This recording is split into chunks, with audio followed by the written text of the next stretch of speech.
I'm like, I just roll my eyes. I'm like, God, maybe this isn't my apartment because I don't know if it have a pool view. I'll pray on it and I'll see. Now, deep down, I was hoping by the time I got done praying, it would be gone so that I didn't have to drive back to Texas right away. Y'all, I should have taken that apartment. So fast forward, I got back to Georgia like in the beginning of October, and now it's going to the ending of October, right? And I'm barely making any headway on this car note. I have been stressing like I would never answer these people's calls, so I never knew the status of my car. I was just like, oh, they have a lot of grace with me because they ain't come and get the cars yet. So I was like, I'm good. I just thought I was invincible. But every little sound that I would hear, I would be looking out the window. But it got to one day, I'm like, you know what, God, I trust you. I'm not about to keep looking out these windows to try to see if somebody come and take my car XYZ. The one day I didn't look out the window, guess what? They came and got the car.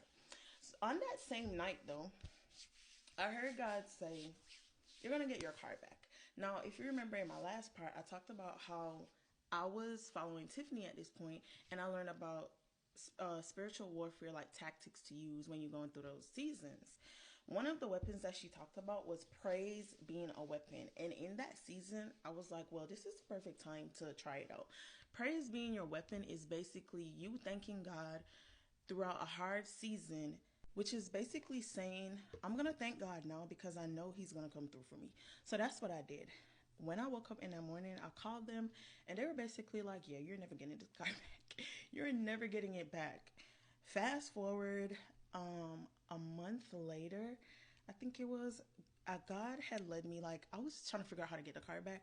I found these people online and I went ahead and paid for this. Well, no, my sister paid for their services for me and they helped me get my car back. Somewhere in between there, another fourth floor apartment ended up coming available. So I took that fourth floor apartment. And in that same month in December, when I had got back my car, they called me and was like, hey, the apartment is ready. Of course, I had to figure out like funds to get back because, like I said, they called me. I think as soon as I had got my car back, they called me and said like, "Hey, your apartment is ready."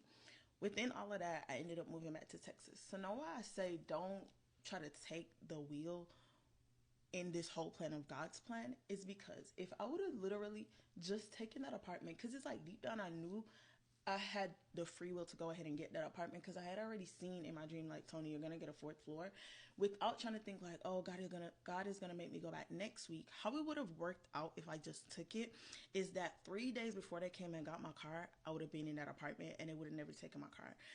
And God